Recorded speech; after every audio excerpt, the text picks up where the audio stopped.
हाय दोस्तों, कक्षा 10 प्रावैधिक कला से संबंधित 20 महत्वपूर्ण प्रश्न जो कि हमारे चित्रकला विषय में प्रावैधिक कला के अंतर्गत बार बार पूछे जाते हैं। तो पहला क्वेश्चन है, क्षेत्रफल को किस इकाई में लिखा जाता है? क्षेत्रफल मीटर में लिखा जाता है, सेंटीमीटर में, घन मीटर में या फिर वर्ग मीटर में? तो जितने भी हम क्षेत्रफल निकालते हैं उनको हम वर्ग में लिखते हैं, वर्ग मीटर में। वर्ग सेंटीमीटर भी हो सकता है और वर्ग मीटर भी। जैसे यूनिट होगी वैसे ही वर्ग लिखकर वो यूनिट आ जाती है। तो यहाँ पर दिया गया है वर्ग मीटर, तो आंसर होगा हमारा वर्ग मीटर। वृत्त की परिधि के आंशिक भाग को क्या कहते हैं? वृत्त की परिधि, जो वृत्त होता है हमारा, वृत्त की परिधि होती है ये, वो कहा गया है कि आंशिक भाग, जो छोटा सा भाग है ये, इसे क्या बोलते हैं? इसको चाप बोलते हैं, व्यास, त्रिज्या या इनमें से कोई नहीं। तो इसका सही आंसर हो जाएगा, हम इसे अंश को बोलते हैं चाप।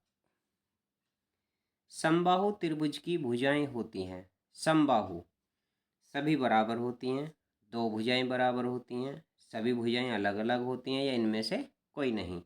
तो जैसे यहाँ पे आया है समबाहु, यानी कि सभी भुजाएं समान होती हैं, बराबर होती हैं, तो ऑप्शन हो जाएगा हमारा ए सही, सभी भुजाएं बराबर होती हैं।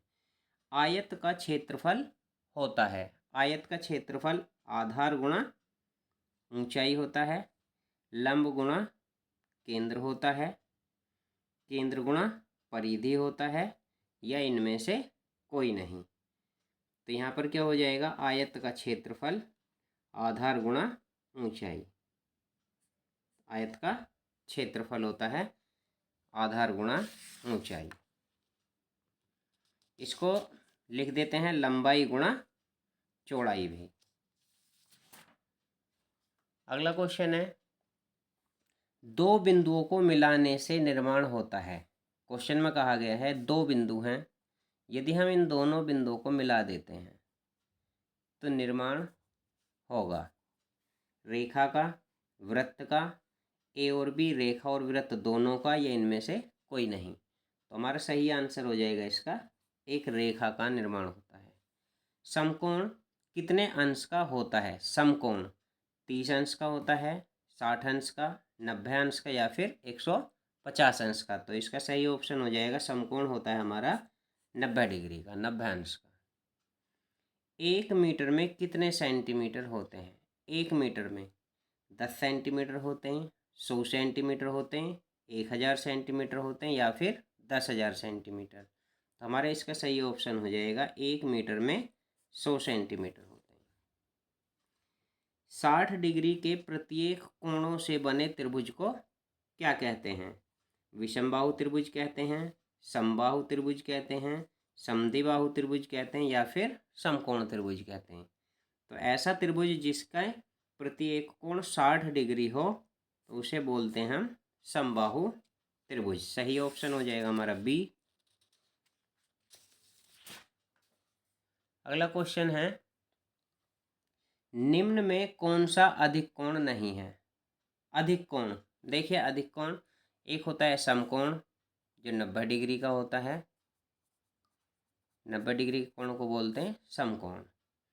एक होता है न्यून कोण। न्यून कोण क्या होता है?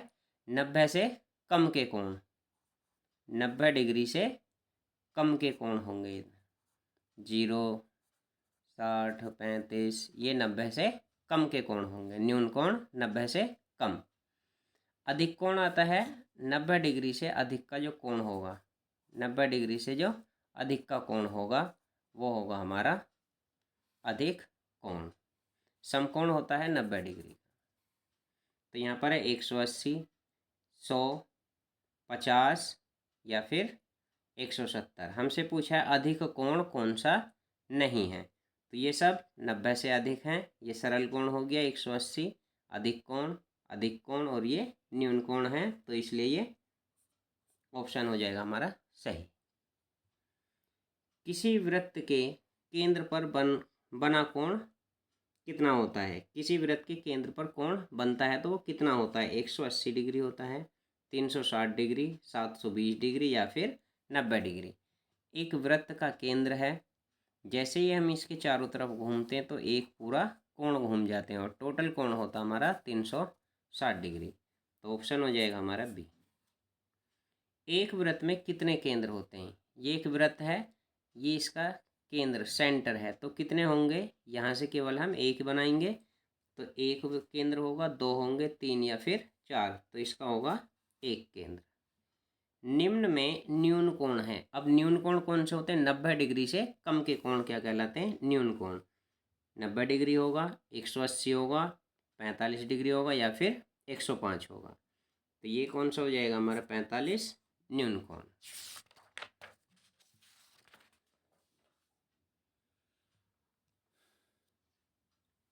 चार रेखाओं से घिरी आकृति कहलाती है। चार रेखाओं से, चार रेखा इस तरह भी हो सकती हैं, ऐसे भी हो सकती है और इस तरह भी हो सकती है।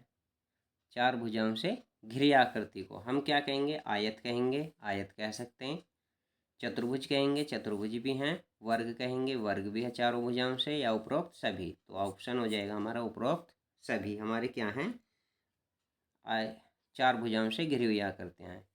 किसी संपूर्ण कोण का अंश कितना होता है, संपूर्ण कोण का अंश कितना होता है। पूरा कोण 90 डिग्री होता है, 45 डिग्री, 180 या फिर 360। तो पूरा कितना होता है अंश, 360 डिग्री।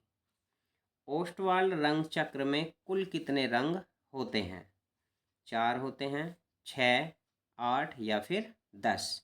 ऑप्शन हो जाएगा हमारा सी, 8 रंग होते हैं। जैसा कि नाम से पता चल रहा है ओस्टवाल्ड यानी कि ओस्ट 8।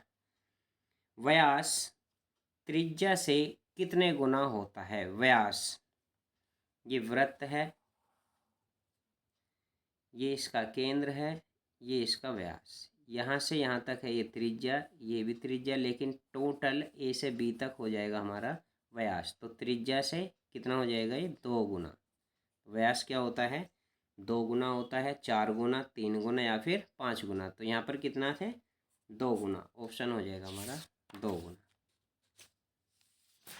क्वेश्चन है, किसी त्रिभुज में भुजाएं होती हैं।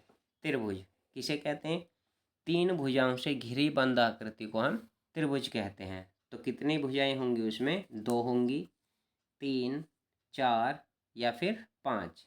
तो ऑप्शन हो जाएगा हमारा बी से ही 3 भुजाएं होंगी। 180 डिग्री के कोण को क्या कहते हैं, 180 डिग्री के कोण को क्या कहते हैं। 180 डिग्री का कोण है, इसे बोलते हैं हम सरल कोण।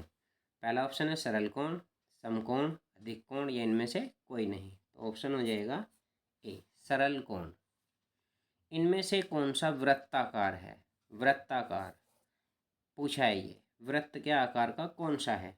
ये एक आयत बना हुआ है, 3 भुजाओं से घिरा हुआ है, त्रिभुज, वर्ग, और ये वृत्ताकार है।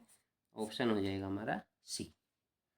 वर्ग का प्रत्येक कोण कितने अंश का होता है, वर्ग, वर्ग होता है जिसकी सभी भुजाएं समान होती हैं और दोनों विकर्ण भी आपस में बराबर होते हैं, और प्रत्येक 2 भुजाओं के मध्य 90 डिग्री का कोण होता है। ऑप्शन है 45 डिग्री, 180, 90 डिग्री या फिर 60 डिग्री। ऑप्शन हो जाएगा हमारा सी, 90 डिग्री।